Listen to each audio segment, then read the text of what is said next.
Cette émission est une présentation de messeries.fr.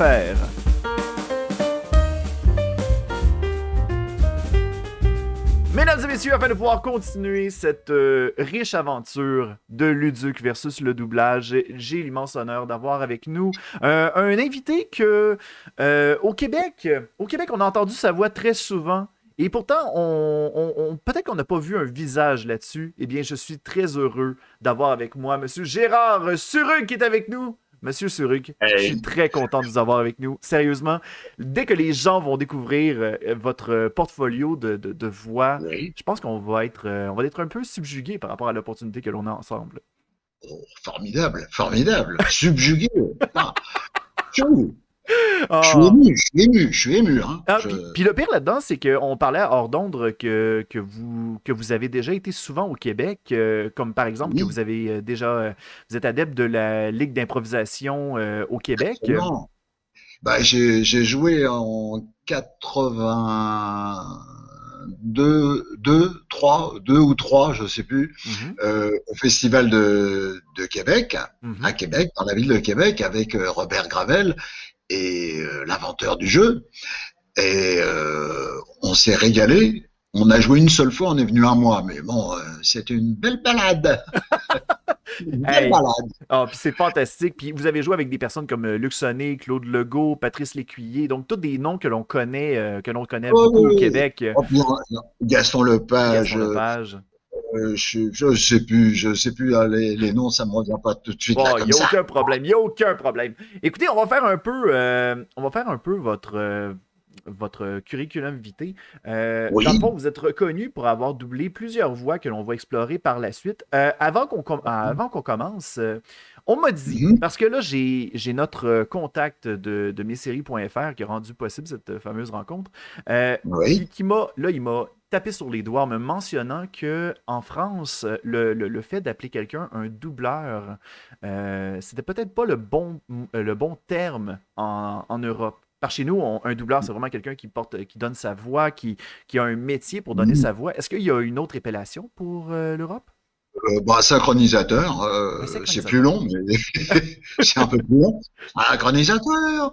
Et puis non, ce qui est le plus gênant, c'est doublure. On fait doublure, ou alors vous imitez. Non, on n'imite pas. On essaie de se rapprocher de ce qu'on entend en anglais, par exemple, ou en chinois. Je sais pas. On essaie de se rapprocher le plus possible, mais on n'imite pas. Moi perso, je suis pas imitateur, mais j'essaie de me rapprocher toujours de la version originale. Ouais. Voilà. Okay. Après, doublure, c'est un peu embêtant parce qu'on dit souvent, ah ouais, la doublure. Non, la doublure, c'est dans ma veste, monsieur. Ou bien un doubleur, c'est quelqu'un qui va faire des cascades à la place de l'acteur ou quoi que ce soit. Il y a peut-être cette confusion. Voilà, c'est ça. Petit côté confondu. Un doubleur, c'est un automobiliste qui a mis le clignotant. OK, parfait. Donc, un synchronisateur. On va essayer de faire attention à ce terme-là pour le bien de l'entrevue. Mais ça ne me dérange pas, perso. Ah, OK, aucun problème. Hey, je suis content de l'apprendre maintenant, alors que je sais très bien qu'auparavant, j'ai fait 3 autres entrevues avec d'autres comédiens qui avaient porté leur voix. Donc, j'ai dû passer pour quelqu'un qui parlait de voiture ou quoi que ce soit, peut-être, je sais pas. Là. Ouais, non, ils sont pas... S'ils n'ont pas relevé le truc, c'est que ça les dérange pas. Ah, OK, parfait. Monsieur Surrugue, oui. Bien entendu, là, on aimerait ça faire on aimerait ça découvrir la jeunesse de votre carrière. Vous souvenez-vous de votre premier contrat et comment c'est arrivé, cette fameuse opportunité-là? Alors, j'avais tourné en anglais, alors que je parle anglais vraiment comme une vache espagnole, on pourrait dire. D'accord.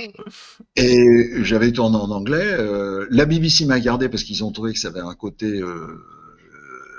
comment il s'appelait, Maurice Chevalier, okay. Avec un petit parisien. Donc j'ai commencé comme ça à redoubler ce qu'on avait tourné en anglais, le remettre en français. Et puis dans la boîte, la Sophie à l'époque, qui n'existe plus, mais cette boîte, la Sophie nous a gardés parce qu'ils nous ont trouvé rigolos. Oui, parce qu'il était une boîte de synchronisateur en Europe. Oui. Là. Bien entendu, Luc Hamet nous en a parlé un peu. Là.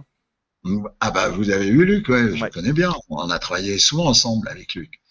Et Qu'est-ce que je disais? Ah oui, la boîte nous a gardés, puis j'avais commencé avec cette série de motards Chips. Oui, ben oui, les policiers en Voilà, moto. en moto, Oui. avec Poncherello. Poncherello, le rôle principal, c'était un mec qui s'appelait Poncherello, enfin le personnage. Et moi, je faisais un gros rouquin qui venait de temps en temps et tout, mais il fallait bien démarrer, hein. Mhm. Et puis, de fil en aiguille, voilà, j'ai fait des séries, j'ai fait des dessins animés, et puis ça fait boule de neige. Je pense que quand on s'attelle bien à bien travailler, à essayer de faire le mieux possible, on y arrive. On Et arrive on a plus de à chances de se faire rappeler, j'imagine. Oui, c'est pour ça. Puis une fois qu'on est introduit dans ces bandes, parce qu'à l'époque quand même, c'était un peu difficile pour rentrer dans le milieu de la synchro, c'était très fermé. OK. Et nous, on a eu cette chance avec mon copain Kopf de pas avoir ce problème-là. Mhm. C'est-à-dire que comme on a doublé tout de suite, on est rentré tout de suite. Mhm. Donc ça a été formidable. On a doublé des tas de séries, des tas de dessins animés, des tas de films. On s'est marré.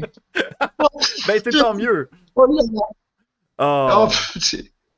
Écoutez, c'était formidable. si on va commencer à développer tranquillement votre portfolio. Donc, si on regarde dans le domaine du jeu vidéo, vous avez eu Gold de Jack and Daxter, qui est Oui, un des personnages, ben, un des méchants principaux du premier film, du premier jeu vidéo, pardon. oui, Vous oui. avez récemment fait la voix de Leduc. Je suis Luduc, donc moi, au Québec, Oui. à chaque fois que l'on me parle de Leduc, on dit toujours Luduc, et ça me fait très rire. Ah Donc, ouais, je suis content que Luduc rencontre le Duc. C'est fantastique. voilà. Arkin Bonsoir aussi. Luduc. Ah, Ça non. va bien Luduc? Ah, ça va très bien, ça va très bien, c'est parfait. Oh, c'est impeccable. Et finalement, Arkin de Mass Effect. J'aimerais vous entendre un peu dans le domaine du jeu vidéo. On sait très bien que le nombre de dialogues est quand même assez volumineux. Est-ce que ça prend beaucoup de temps de faire une session d'enregistrement pour un jeu en particulier? Ben, si on a le premier rôle, ça peut être plusieurs jours Mhm. de suite. J'ai eu un dessin, pas un jeu, je sais plus, où je hurlais, c'était un mec qui hurlait dans une arène.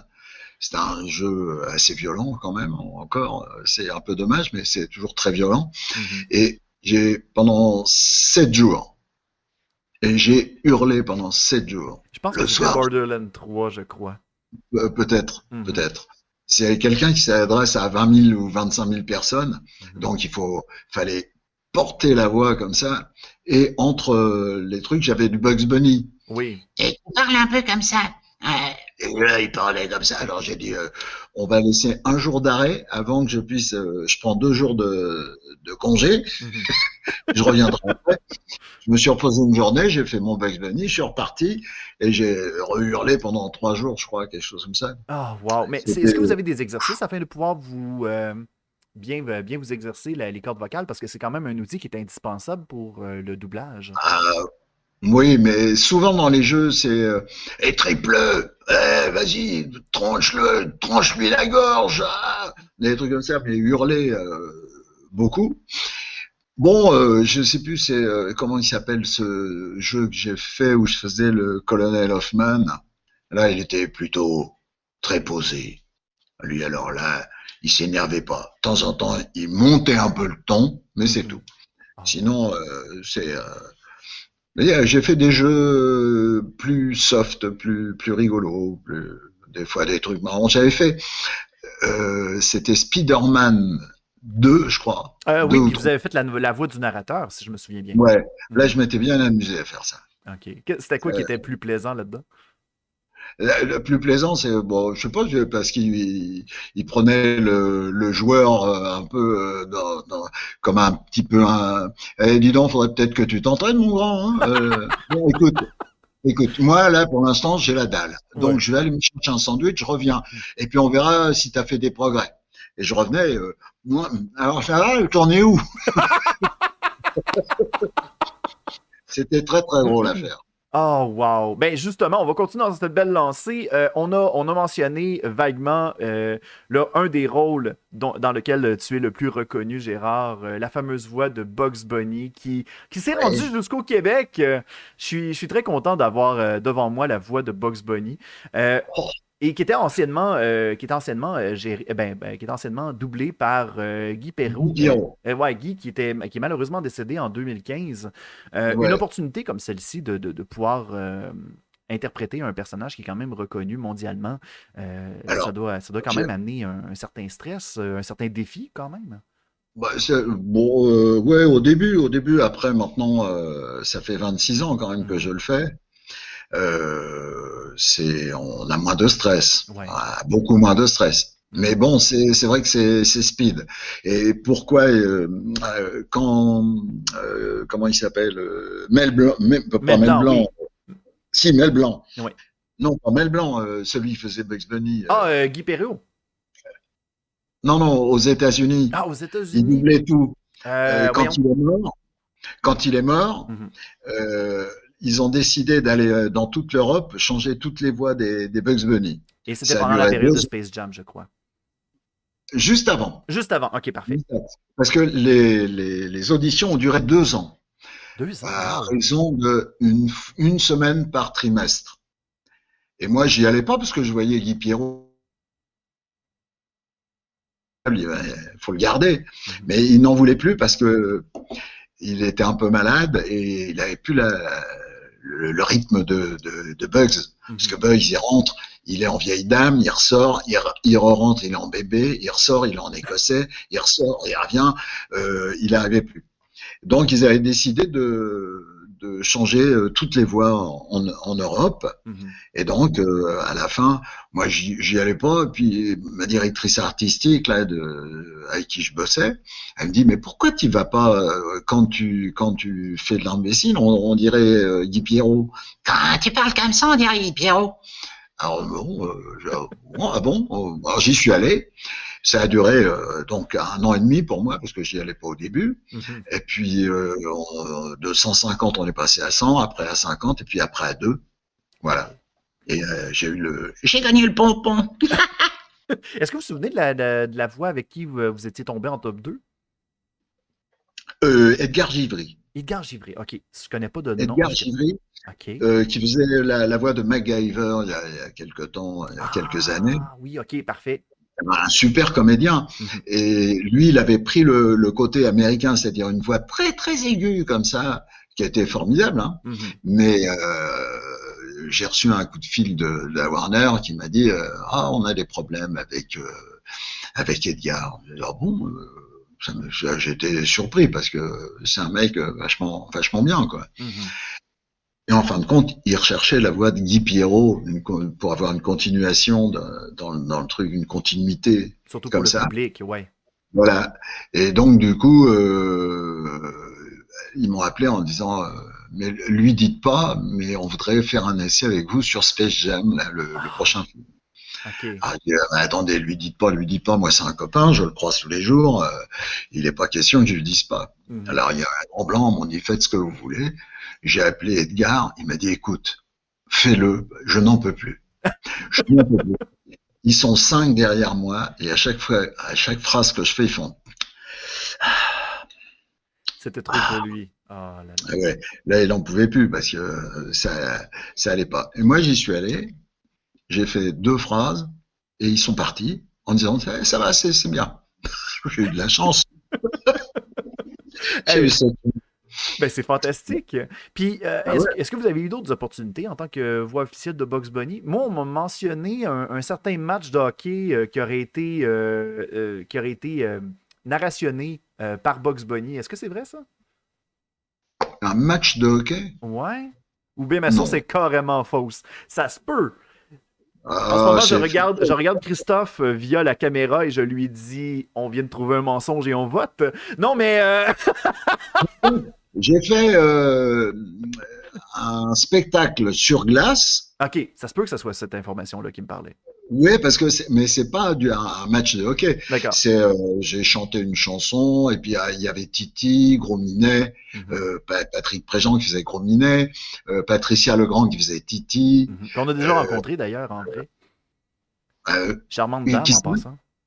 Oui, Patricia. Patricia, on l'a déjà Ah ouais, rencontrée en vrai, très charmante. non, elle est adorable, ouais. Manquerait plus qu'elle morde. Non mais oh.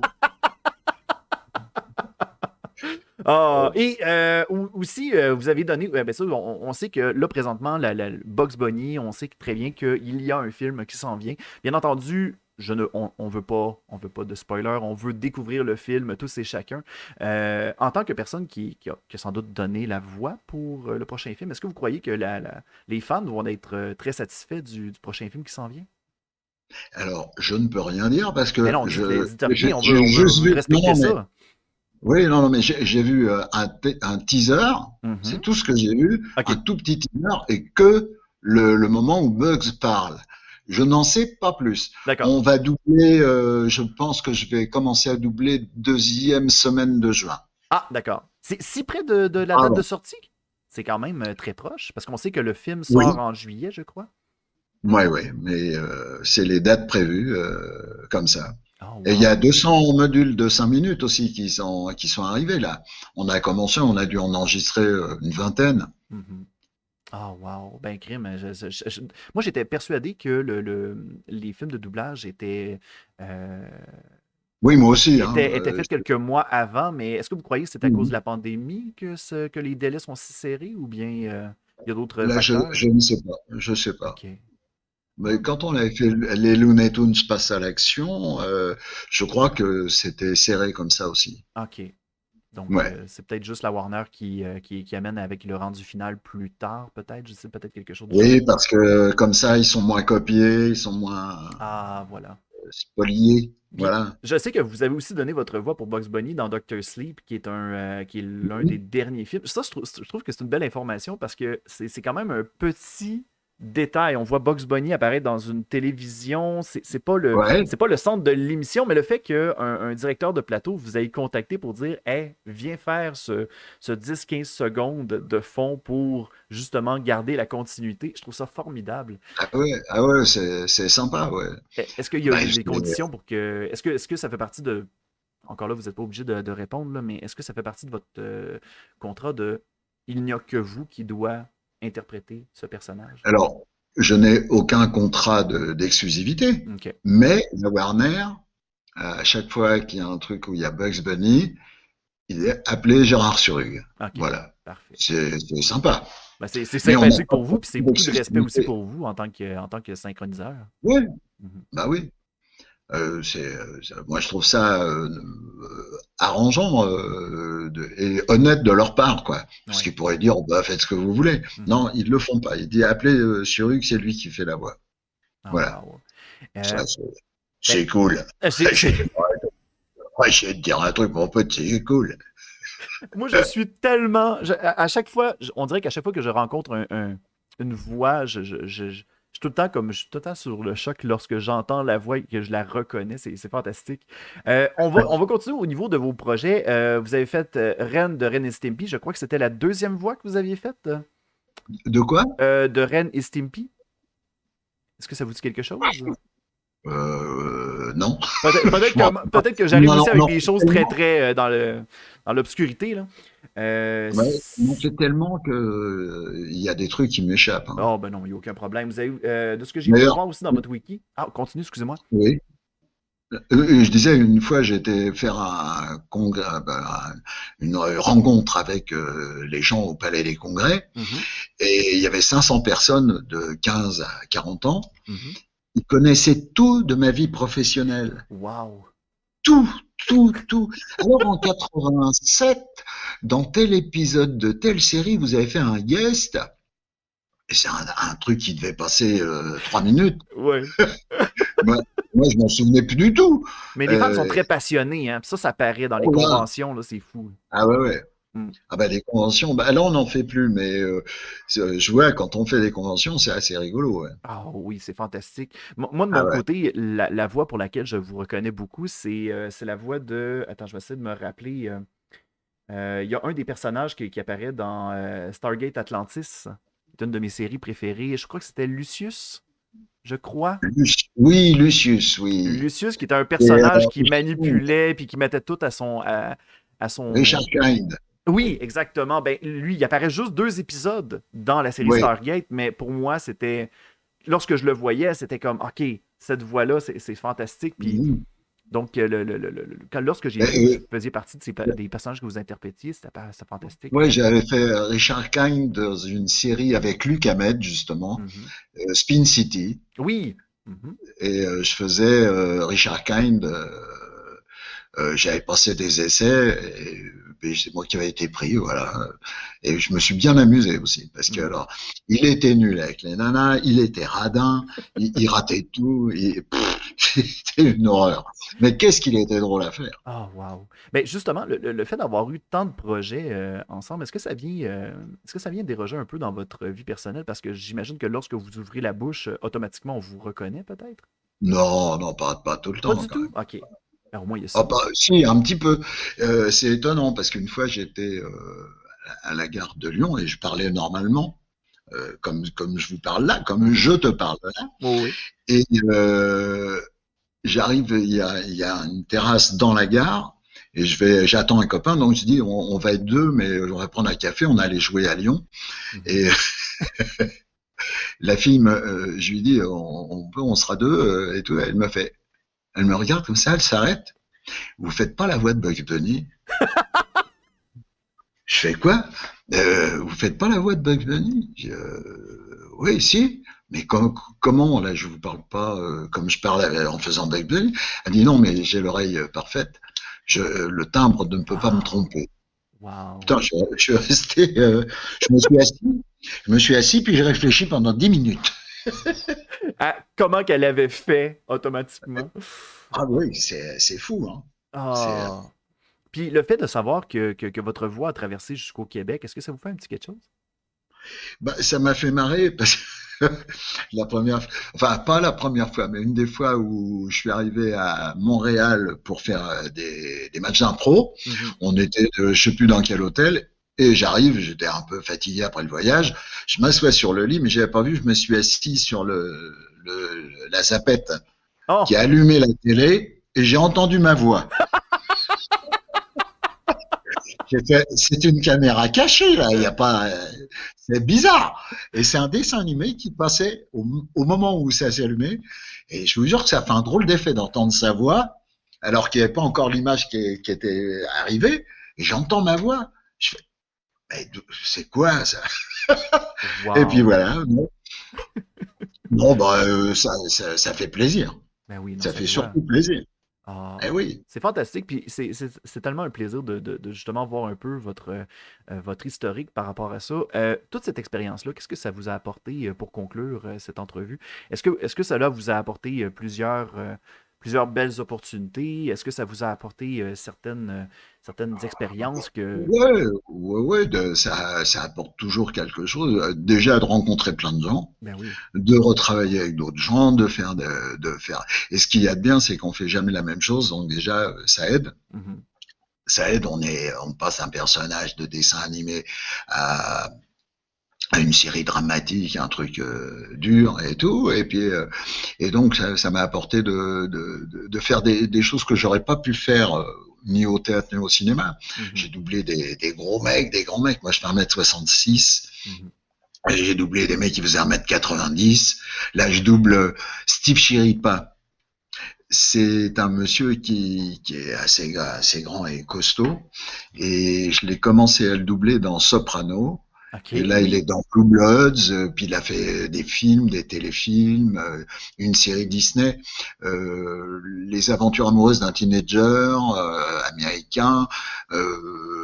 Puis il a fait des films avec Clint Eastwood. Enfin, il a pas grand-chose. Il y avait deux petites, allez, 4 minutes à l'écran, mais c'était vachement bien à faire. Et c'est un Ah. mec que j'aime bien, et Mhm. je le double toujours dans Blue Bloods Ah, avec d'accord. Mhm. Selleck, avec Tom Selleck, Monsieur Selleck. Ah, wow. Ah ouais, C'est super. fantastique. Ah, Monsieur Surug. Gérard, c'était un plaisir de vous rencontrer. Pour l'année Pareil, 2021, est-ce que vous avez des projets qui sont en approche? Est-ce qu'il y a des choses qui vous attendent avec prochainement? la Ligue d'impro, Ben, peu importe les projets que vous souhaitez. bah, les projets là, bon, en synchro, c'est surtout les gros trucs de Bugs Bunny. Là, il y en a Mhm. plein. Je fais aussi Family Guys, Bob's Burgers, des dessins animés un peu trash qui sont assez rigolos. Et puis avec les matchs d'impro, bon, on attend que ça reprenne. Hein, les Oui. théâtres sont encore fermés. Mhm. Mais j'ai eu la chance de faire le dernier match d'impro de la Ligue d'impro à Paris. Oui. Et on a fait le dernier match avant qu'il y ait eu le confinement. Mhm. Et il y a eu 2 matchs qui ont été supprimés à cause de ça. Mhm. Mais on compte bien en refaire. Ben, je vous souhaite On le compte bien meilleur. en refaire. Ben, je vous souhaite un Ah ouais, grand complètement. retour. Je suis sûr et certain. On approche bientôt de la fin, je suis persuadé. Ah oui, oui, oui. De Monsieur toute Surug. façon, c'est Ah tout oui. petit un micro. C'est Ben tout oui, petit, il c'est faut tout le petit. prendre. Ça peut s'écraser tout bien, tout correct. Il n'y a Moi, aucun problème. Ah. ouais, ouais. Non, là, on souffle, il s'en va. C'est tout petit, c'est ridicule tellement c'est petit. Psuf. Oh, hey, Monsieur Surug, je vous laisse le mot de Oui. la fin avec la voix de votre choix. Gâtez-vous pour nos auditeurs Bon, qui nous ben, écoutent. là, c'est Garfield. Et c'est ma voix normale, Garfield. Alors, il dort, il mange, et puis il dort. Voilà, c'est Garfield. Et là, son copain Bugs Bunny qui est là, qui a des carottes plein son terrier. Il en a marre de manger des carottes, mais marre. Voilà. Un immense merci, Gérard.